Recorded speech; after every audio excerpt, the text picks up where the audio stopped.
everyone, and welcome to the Global Conversation series brought to you by New Visions. My name is Ikram bin Saeed, and I am the president of New Visions. And today I will be in a conversation with a very special guest. Our guest is Albie Sachs, a South African freedom fighter, a writer, and a former constitutional court judge. In 1988, Albie Sachs survived a car bombing by apartheid security agents that cost him his arm and his eye. From exile, he kept fighting, and he went on to help draft South Africa's post-apartheid constitution. In 1994, Nelson Mandela appointed him to the Constitutional Court. I had the privilege of reading Albie Sachs' essay, Preparing Ourselves for Freedom, at the exhibition Spring is Rebellious at the Zes Museum of Contemporary Art in Cape Town. And it turned me upside down. I don't think I have ever felt that kind of amazement reading an essay before. He wrote it in 1989 for an internal INC workshop on culture, addressing his comrades, not just about the South Africa they needed to build, but about who they needed to become to build it. In the language of foresight, this is what we call a preferred scenario, but the most joyful and most humane one I have ever read. In his essay, Albie asks his comrade a question nobody expected inside a liberation struggle. What about fun, he asked. What about beauty, tenderness, love? He was not asking them to relax once the fighting was over. He was asking them to imagine, right here in exile, under the ban, what kind of people they wanted to be in the other side of freedom. Because for Albie, you don't arrive at a free society by accident. You have to imagine it first, in detail, including its art, its culture, and its joy.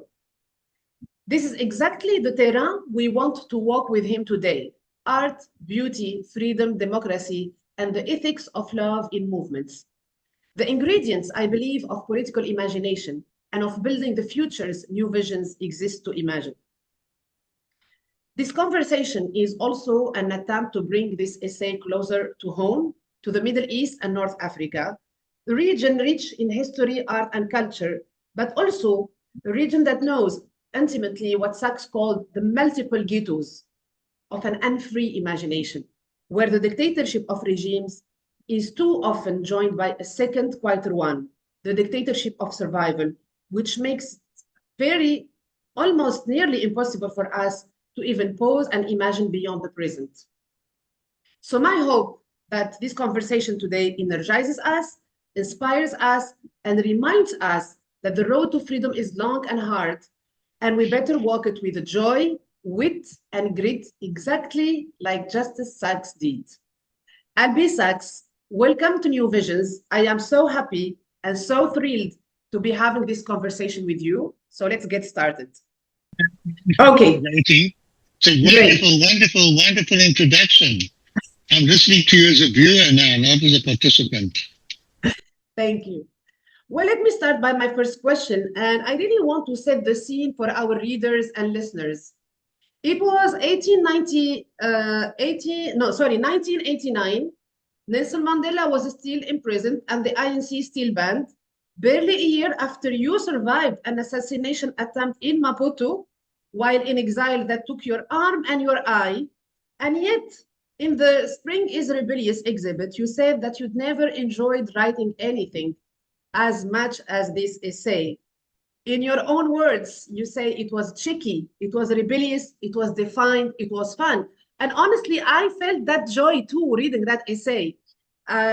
So my question would be is, how did something so joyful and playful coexisted with everything you just survived and with a freedom that was still very far from guaranteed? We're still in 1989. Let me really remember our readers. So what gave you the audacity to write it? It was a bomb that exploded, that took away my arm and sight in one eye, but I survived. I felt fantastic. They come to kill me. I'm in the freedom struggle. And you live all the time. Will they come for me? Will they come today? Will I get through? Will I survive? They try to kill me and they'd only take that arm. I felt joyous. That was in 1988. It blew away all the little worries and concerns. This was big. This was huge. This was amazing. This was marvelous. This was magical. And I had to learn to sit up, learn to use a commode, learn to stand. Look, Mommy, I can stand. It was like I was a little child again. To learn to write with my left hand. Look, Mommy, I can write with my left. So that whole period of recovery, personally for me, having been through that terrible dark explosion, I didn't know what was happening and came out afterwards, was joyous. That was one aspect. The other was just a total presentiment that our country, we're going to make a breakthrough. Change is coming. And one way I put it, all revolutions are impossible until they happen, then they're inevitable. We're between the impossible and inevitable. So internal, external, that sense of turbulence and change. And then the feeling, are we ready for it? We've almost got used to being in exile, in prison, in the underground. Are we open to freedom? What freedom means? And that's where my experience living in newly independent Mozambique was so vital. Colony of the Portuguese for hundreds of years, independent in 1975, 1976, I go to work there. 1988, 1977, I go to work there. 1988, I'm blown up.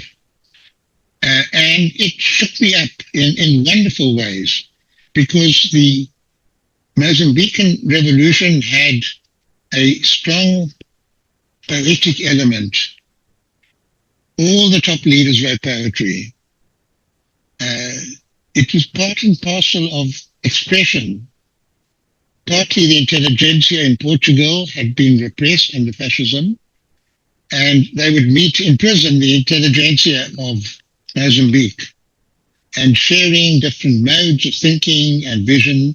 And you know, in the South African struggle, if Nelson Mandela wrote poetry, he would have been embarrassed. If Oliver Tambo wrote poetry, we would have been embarrassed. That's okay. But you know, we were used to total separation in that sense of the political mind and the cultural. And then cultural was often seen as a weapon of struggle, and it was a wonderful weapon of struggle. We would always sing. We would sing at funerals. We would sing at meetings. On Robben Island, the people sang. They had wonderful choirs. That couldn't be taken away, even in prison. Yes. Dance would be very, very strong. You would never just march. People would sing and march. So in that sense, there was a lot of cultural expression inside the actual activities of the movement. But culture was seen as somehow separate. And culture was on the stage, and you start with a cultural program, and then that'll be over, and then you get to the politics. With Mozambique, it was much more integrated. The President Samora Machel would sing. The audience would join in the singing all along the way. It wouldn't just be at the beginning and at the end. That was one aspect. The other aspect was the way culture in Mozambique helped to create a spirit of independence. They had so little in terms of materials. They had so much in terms of spirit. And the Portuguese had established a mentality of imagination was Portuguese for the small assimilated elite. And what the Mozambican government did, and Frelimo, Front for Liberation Mozambique did, was every single school, hospital, university space, factory, public office would have a cultural group. That would be the one thing. And then they would get images from the Mozambican artists, Malangatana, the painter, Shisaro, the sculptor, many, many others, and place them in their buildings. So art was now helping what today we call decolonization. Yes. Not in a formal way. It was a natural, spontaneous way and they didn't use the word indigenize or Africanize. Mhm. They used the phrase Mozambicanize. That Yes. meant you're not expelling anything, you're not destroying anything. And you have people of diverse origins in the country, but overwhelmingly the people were people of African origin, speaking African languages, imbued with African culture in many ways. And that dimension now would express itself, articulate itself. The language of national unity was Portuguese, paradoxically the language of the oppressor, but became now the language of liberation, the language of unity, the language of poetry.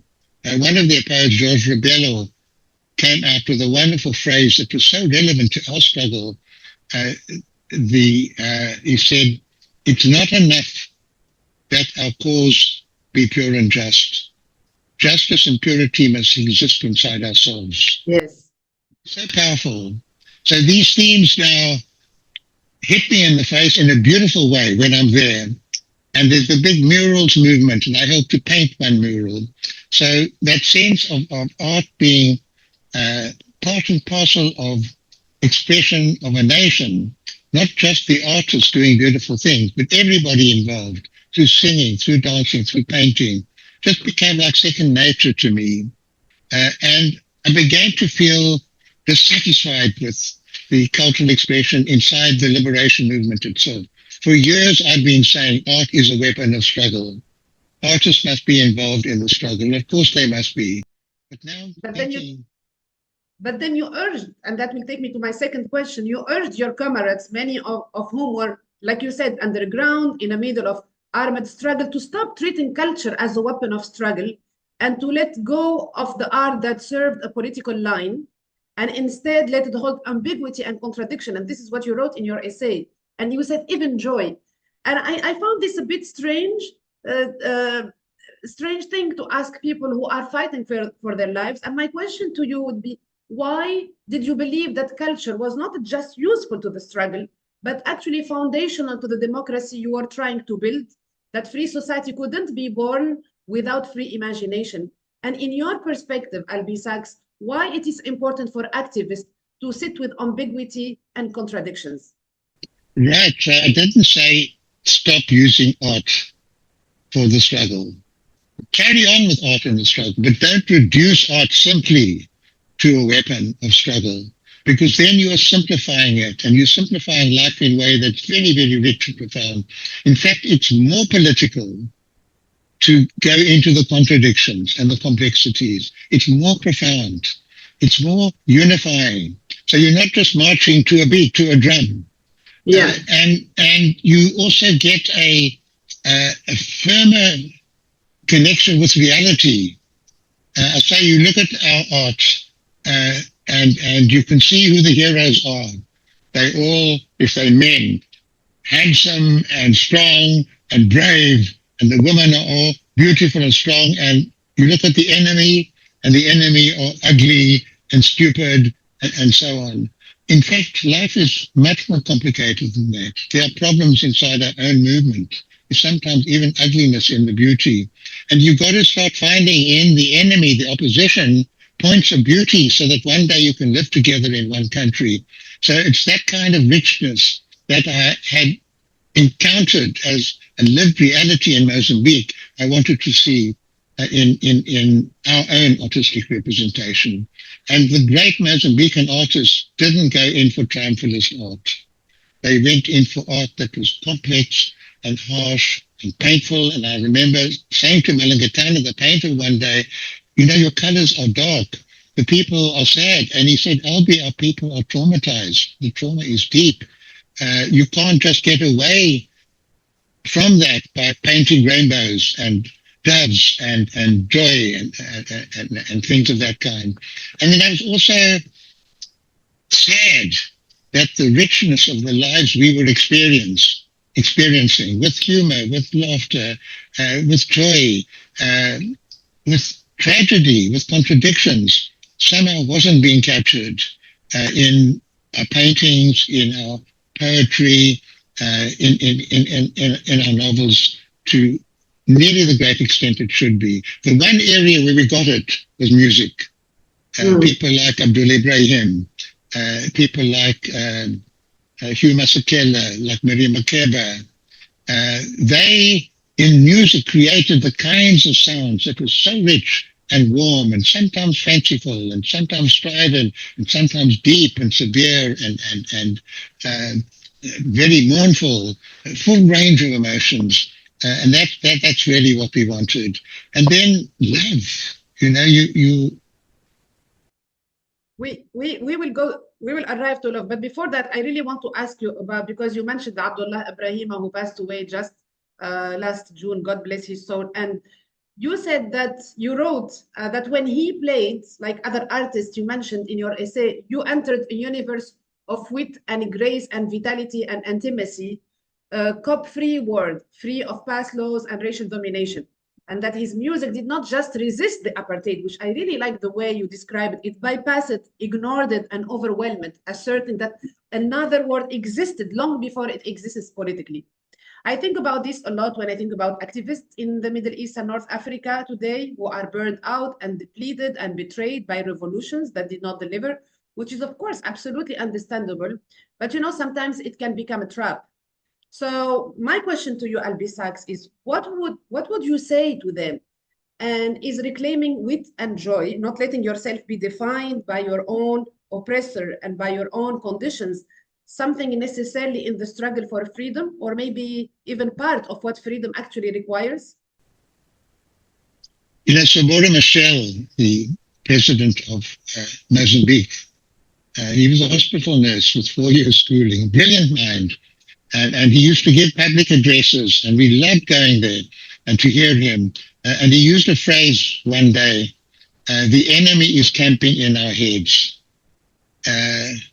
And I felt so often we were allowing the enemies to camp in our heads, to define who we are, what we're doing, what we're imagining. And that's what I found so wonderful about our musicians.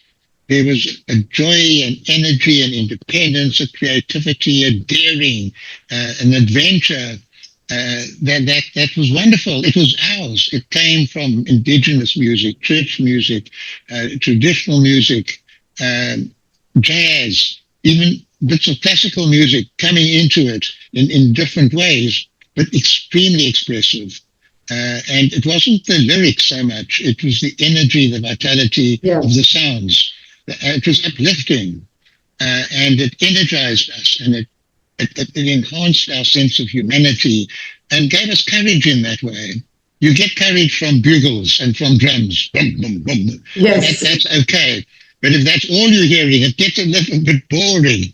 So you want that variety, the variety that life that you experience in life has. And I was getting that from Mozambique. So that, coupled with the magic and the mystery of surviving the bomb, gave me the courage to be daring. And in those days, the worst thing that could happen to you was to be called bourgeois, particularly if you were bourgeois. I mean, from middle class, I was a lawyer. And now you can call me bourgeois. I don't care. I am having fun. I am writing this paper. And it's just great for me. And I sent it off. I didn't even attend that conference. It was a long way to fly. And I forgot about it. And I thought it would be over. You produce something and people don't read it. I often don't read documents that were before internet in those days. And I heard about 2 months afterwards from somebody who'd been there. She said, Comrade Albie, your paper tore the conference in half. They were fighting over it. And some were saying, how can he say we must stop saying art is a weapon of struggle? And the other was saying, yes, I feel liberated. When I got back to South Africa, just to make the point, when one of my books, Soft Bench, The Freedom Fighter, was launched at the University of Cape Town, I'm sitting down and I feel fingers over my eyes, and I hear a woman's voice, and she says, Comrade Albie, I used to love tap dancing. Then I joined the struggle, and I felt tap dancing is imperialist and bourgeois, and I shouldn't do it. Then I read your article, And I went out and I did a tap dance. And now my vision is going to an ANC conference and jumping out of a cake. And then I knew straight away that I was right. If people can't tap dance anymore, people love dancing because they feel it's not political. There's something wrong. There's something wrong. Mm. So for you, we really need to reclaim our sense of joy as part of our fight for freedom, right? Yes, yes, yes. So it's not as indulging. It's basically necessity for resistance. Yes, and there's a problem there because you can't manufacture joy. You can't express joy as a political duty and responsibility. It's something you've got to find inside yourself and release.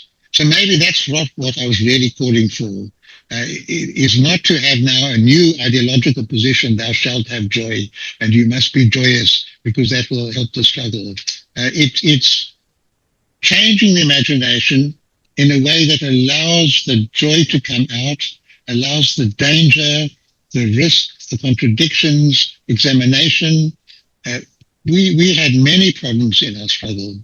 There were times when I felt so disheartened by conduct that was really abusive, incorrect, dishonest. But I always felt our leadership was good, was right. The whole is greater than the parts. And I felt we must be honest enough and strong enough to examine these problems, our own weaknesses and failures, not simply from a didactic revolutionary theory point of view, from a human being expression point of view. And so I felt very joyous writing that paper, and I couldn't find enough words to say that once I opened up, I had to open up my own imagination, and once it happened, the words just flowed. I can assure you that 36 years later, we still can feel the joy. I felt the joy before even knowing all the story beyond that essay. But it was also rebellious. And one of the things that I really enjoyed reading is, and it's quite unexpected in an essay, in a political document, that you were asking them about love. You know, you ask them, what about love? And you write, what are we fighting for if not the right to express our humanity in all its forms, including our sense of fun and our capacity for love and tenderness and our appreciation of beauty? You know, Albie Sachs, New Visions, our organization, is named after Bell Hooks' book, All About Love, New Visions. And Hooks argued that love isn't just a feeling, but as a discipline built on care, knowledge, commitment, trust, and respect.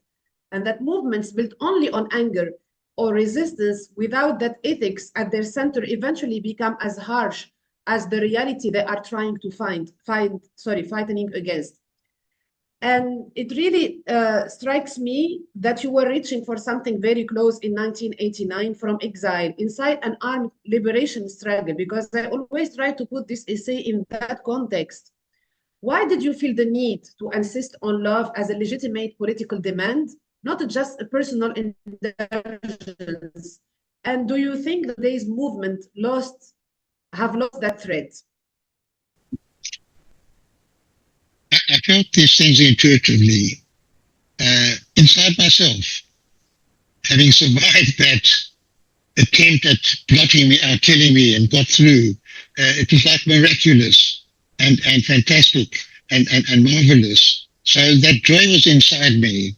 I felt the joy of our struggle. Now we're going to be going home and coming out of prison and bringing about change. So all of that produced a beautiful energy, and maybe that evoked the joy and pleasure I'd gotten out of reading novels, seeing wonderful films, attending opera.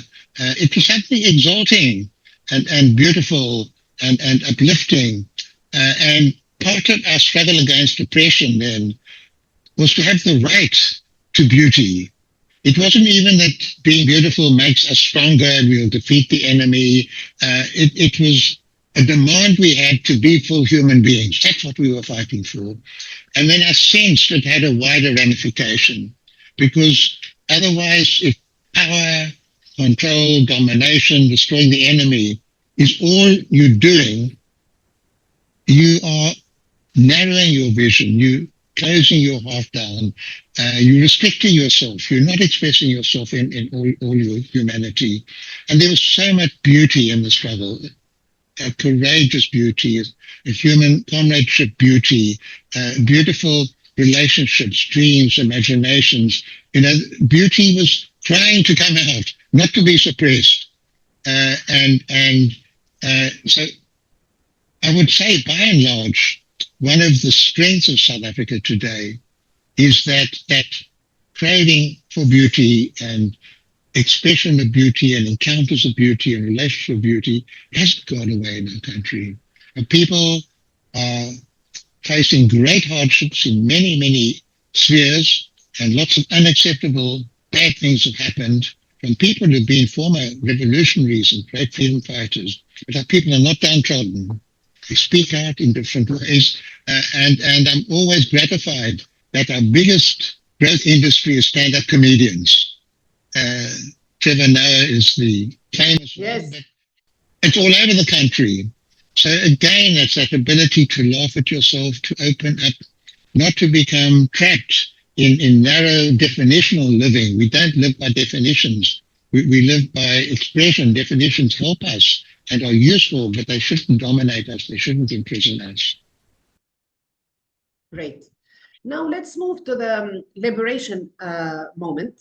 And after apartheid, you were appointed by Nelson Mandela as a judge of the new constitutional court. And once there, you did something no one expected of a judge. You began curating, commissioning, and bringing art into the court building itself. So your advocacy for beauty and art has continued after the liberation. And you asked something most judges never would. What if justice was not just only fair, but also beautiful? And you have argued plainly that art and intellectual expression aren't peripheral to building free democratic societies, but central to it. So I have two questions, and I will separate them to part one and part two. My part one question is, when I keep thinking about what actually required, what was required from you at that time, not the principle of the fight. Was there a moment someone told you this was frivolous and waste of energy, better spent elsewhere? Or maybe we are spending money where we don't need to spend money on art in a constitutional court, and how did you answer them? Well, the way the question was put, not quite as dramatic as you're putting it. I prefer your question, but that's not the question I got. The question I got is, how can you spend money on art when so many people don't have a roof over their heads? Mm-hmm. So many people don't have food. And my answer came immediately to me. Are you saying poor people only want a roof over their heads? Only poor people only want food? That poor people don't have a right to beauty? This is in a public place, a public space where your fundamental rights, your Bill of Rights, are being affirmed. And you have a right to be in a building that's not frightening, that's not representing the power of the state, yes. A building that was saying, and this we got from the head of the Commission for Gender Equality, was on the jury for an international competition we had for the best building in our new South Africa for our first constitutional court. And we placed that building in the middle of an old prison. That's a beautiful act. It's a transformatory act in itself. And turning the negative energy into positive energy. It was part and parcel of the very construction of the place of deciding fundamental rights of human beings. And Tenji Mtinsu, who had actually been a commander in Mponto, where seas were the armed wing of the ANC, she was on the jury. And she said, why did you put me on the jury? You saw there were only men. And she was absolutely right. And she immediately took command. And she said, I'm my mother, her mother. My mother is frightened of modern buildings. My mother wants to go around the back with a piece of paper. Can you take me to this office? I want a building that's smiling, that's saying, Mama, come into this building. You are welcome. It's your fundamental rights. That's the one I want. And she pointed to, it was just a number 62, and the theme was justice under a tree, the traditional way of resolving disputes in Africa under a tree, with everybody taking part. And it was the most beautiful design. And the editor of the British Architectural Review said it's the best jury he's ever been on, because normally the professionals fight and the lay people go for the least exciting. entry. And this time, the lay people went for the most exciting entry. And she'd been a prisoner in that prison herself, in the women's jail. And she said, that's the one I want. So we started off then with a big, beautiful building that was welcoming, inside, outside, not frightening. If I go into the lowest court in the land, I feel guilty, and I'm a judge. The architect is saying, we know what you've done, we are onto you. And we want a building for Tenjim Tensu's mother, Mama, who had taken in washing from white families to send her daughter to school and university, and then she joined the liberation struggle. Then the art, we got away from the symbols of the blindfolded woman with the scales of justice imported, and we got a logo. We started with a little logo, a big tree with people under the tree. You can get a copy of it to show your viewers. It was a train to imagination, and then we were given the equivalent of $2,000 for decor. And I'd take people around and say, look what you can do with $2,000. You just have to be mad. The architects have to be mad. The judges must be willing to go along with the madness. The times in the country must be mad. And this is what you can do. And it's now become part and parcel. It doesn't make us wiser. I wouldn't say our decisions got better when we moved from very simple office accommodation into this beautiful new building. But it reinforced the idea of fundamental rights being at the heart of the project. It's about people, laws about people. You don't force people to fit into categories. You create categories to enable people to be themselves and to express their humanity. And in that sense, the artwork, and we didn't go for abstract art, because I didn't want to encourage the idea of law being pure rationality. Law is not just rationality. It has to be rational. It has to be disciplined. It has to be organized. It must have methodology. But at the heart of it must be a heart. Law is about the rights of human beings, the people. And so all the initial art that we received, that we acquired, that I'd open an exhibition and tell the artists the other artists gave us wonderful work. Can you do the same? And they asked me to select something. They felt very honored that their work could be at the court. So we built up a very beautiful collection, and some of it features at the exhibition now. It's the Museum of Contemporary Art Africa. Art Africa is a very important part of it. And it's not just the traditional African art. That's quite well known in exhibitions. You have Egyptian art and African art that would be usually in dark wood, maybe some bronze of the past. It's very expressive art of people today, many women artists working in different media, and a wonderful place and space to be, an old granary converted into an art museum at the waterfront in Cape Town. Yeah, indeed, it's a very beautiful space. So I will go on with my part 2 question about beauty and art in the Constitutional Court, because in much of the Arab world, we don't have that fight. We are still trying to win independent courts at all, let alone beautiful ones. So I want to ask you something almost selfish. Was the beauty a luxury you could only afford because the political victory had already been won, the constitution was written, the court established, or was insisting on beauty actually part of how you won it? It was definitely part of how we won it. The emotion, the thrust, the energy. It wasn't an adornment. It wasn't saying, we've got our freedom, we've got our constitution, now we need a pretty building to show how splendid we are. It's almost the inversion of that. The building, in many ways, is a very awkward building. It's not symmetrical. It's not rational. It's got different locations and spaces using modern materials, modern thematics to express ancient emotions and dreams. And I get a lift when I go there. I've been off the court now for 15 years or so. It's quite a long time. And it's just something the architects found, the conjunction of light, place, space, vision, function. It's very modern, and yet it's very warm. All right. So my next question is, I want to come back a little bit to the resistance and liberation movement. In South Africa, resistance gave way to a long negotiated transition, then to liberation, then to the slow work of building a democracy that, however imperfectly, has held. In much of the Arab world, we have seen something different: real resistance, small window of genuine liberation through the revolutions, followed by societal divide, unfortunately, between Islamists and secularists, then a return to authoritarianism, or in other contexts, to civil war. What do you think actually has to happen inside resistance itself to prepare for that liberation window? And then what does it take to carry the liberation moment into real transformation rather than letting it become just a pause before the collapse? Well, I should be asking you that question. And we hated people telling us how we should conduct our freedom struggle.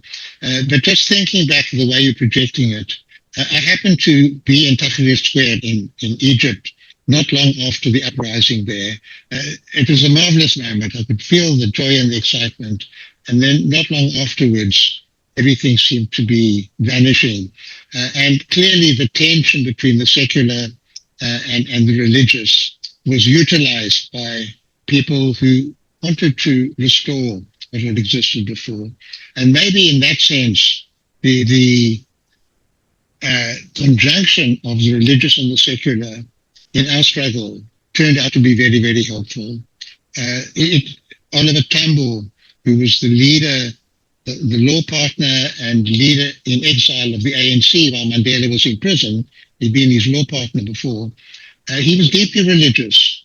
He was going to be ordained as an Anglican religious leader in December 1956 and marry his wife Adelaide. Instead, he was arrested, thrown into the very prison where we built our court today, set up a choir, became leader in exile. I grew up in a very secular family. My parents had fought over their parents on religion. When Oliver Tambo, years later, was invited to speak at a World Conference on Religion, he came to me for advice on his speech. He felt that I somehow would find the words. And I just had huge love and respect for him. Although we had a totally different matrix, if you like, formal matrix of belief systems, there was a core that bound us together. And he would express it in terms of his religious beliefs in Jesus, and I would express it in terms of revolutionary love, if you like. But we came together, and even when it came to creating the Constitution, and the religious people wanted to say in humble submission to Almighty God at the beginning, and that would be very oppressive to secular people starting. I came up with what became the solution, of course, Isikeleli Africa, God bless Africa. That was our freedom song that we'd sung in prison. And I'm secular, and I would sing it when I had a right arm with a clenched fist. So I think that was one very important theme, that we didn't allow the enemies of our struggle to divide the movement between the secular and the sacred. When it came to even my work as a judge and the question of same-sex marriages cropped up, I don't think it's something on the front of your agenda now in the Arab world, but we had to face up to it. And I said, instead of speaking about the clash between the sacred and the secular, the coexistence of the two. And the sacred exists in its sphere, and the secular doesn't clash and suppress the sacred. But the sacred can't impose its values on everybody, including those who don't belong to a particular faith. And the same-sex marriages on that basis, as acknowledging the love that people have for persons of the same gender, without compelling religious people to perform ceremonies that go against their faith, it meant that today there's a majority of people in South Africa who accept the rights of same-sex couples to be married and to express their love in that way. I don't know if that's too hot for you for your program. Well, I mean, I remember when the Tunisian revolution happened, we spent 3 years drafting our new constitution, and it was quite an inclusive process. It was a lot of debate, political debate. There were many progressive laws, especially on gender equality and women's rights. But at the same time, there was a lot of tension. I think because we lived for many years under dictatorship regime, we kind of also inherited a dictatorship mindset. And we did not allow the political confrontation or to manage our division within the political space. Every part wanted to exclude the other part. We couldn't imagine a society that can have everyone, and that the political party will be the space where we debate those ideas. They were very, very tough years, those years, especially I think for people like me who really believe in coexistence and using the constitution and the political space to defend our views. And I think, honestly, part of the setback that we are living today is our incapacity to manage that difference. And I think partially because we lived under dictatorship, we really didn't know how to manage freedom. This will take me to the final note. For people like me and us in the Middle East and North Africa who lived through that collapse, I marched in the Tunisian revolution. I always say that was the happiest day in my life, and I truly mean it. And then watching the collapse again can be a little bit depressing. What would be your advice to us to come back again and prepare ourselves for freedom again? Okay, the usual advice I give is don't listen to the advice of old people like me. Be as cheeky, irreverent, challenging as I was when I was young. But that's not satisfactory. First of all, you have to learn the lessons of victory and then the lessons of setbacks. Secondly, you have to be proud of what you did achieve and not dismiss it. It was huge. It was wonderful. It inspired the whole world. It inspired neighboring countries. So that's something indestructible. You did do it. It was real. It seemed impossible, and yet it became very, very powerful. And Tunisia was put on the map as a country that was the source of so many others, giving courage to so many others. Then I think clearly that theme of unity, which I haven't spoken about so much now, I think that's where our leaders like Oliver Tambo and Nelson Mandela were particularly adept. It wasn't saying, follow me, I have the answer, I incarnate everything you're struggling for. In fact, they would always be the last to speak at meetings. They would listen to others. That's in the African tradition. And listening to so many people who agree on certain core themes, to rally around that and to work together. And that was where we in South Africa, I think, did better than maybe any other liberation movement in the world. I used to meet in London. London is a place of exiles from all over the world, and very much was from Latin America, the military dictatorship, but from Asia, from Africa, even from America, victims of McCarthy living in London. And almost all the movements were splintered. They fought amongst themselves. Each one said, I am the true leader of the opposition. And we did have breakaways. We weren't the only movement, but we didn't have public fights. And we had a clear vision, clear goals, and we rallied around that. And that became important inside South Africa itself, to give the white population a feeling that there is a place for you in the new country. It's not life or death. It's not conquer or be conquered. There is an honored, dignified place for you, but only on the basis of equality. And you will get that because we all want that. That's the country we want to live in.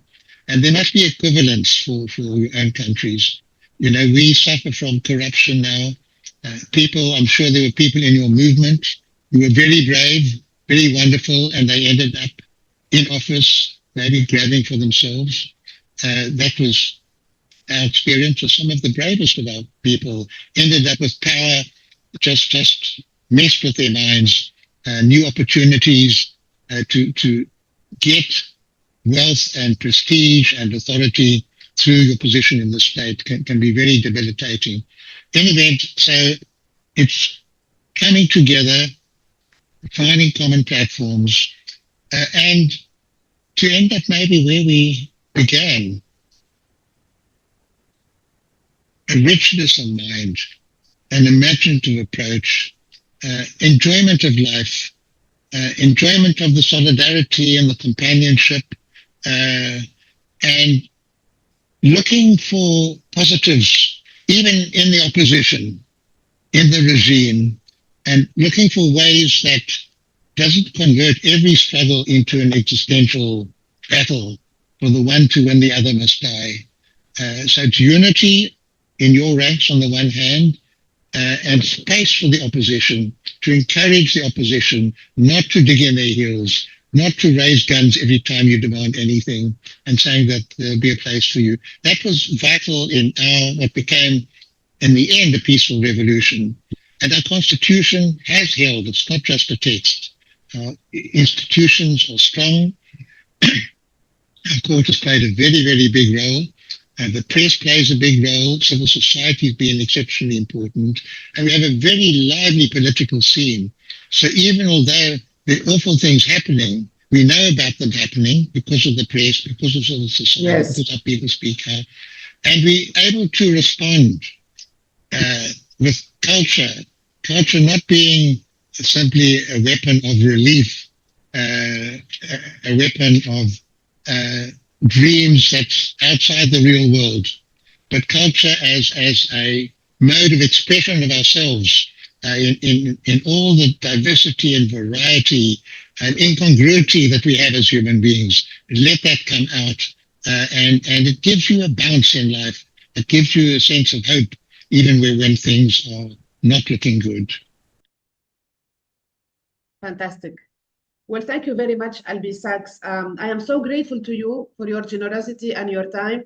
That essay has really inspired me very, very much, and this is why we're having this conversation. I hope it will inspire many other people like it did in the past. I consider myself also as someone preparing ourselves for freedom. I might live to that day and see freedom again. I might not, but I think what I learned also from your essay, that while I am on that path, I am already free.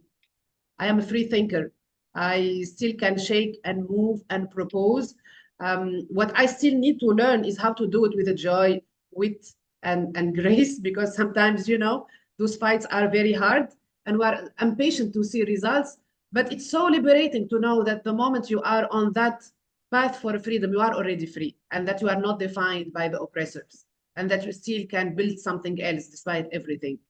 So I really want to thank you for your time and for your generosity. It has been really the honor of my life having this conversation with you. And you're making me feel young again. Wow. Well, that's amazing. Did you find it sparkly as I promised you? Absolutely. Thank you.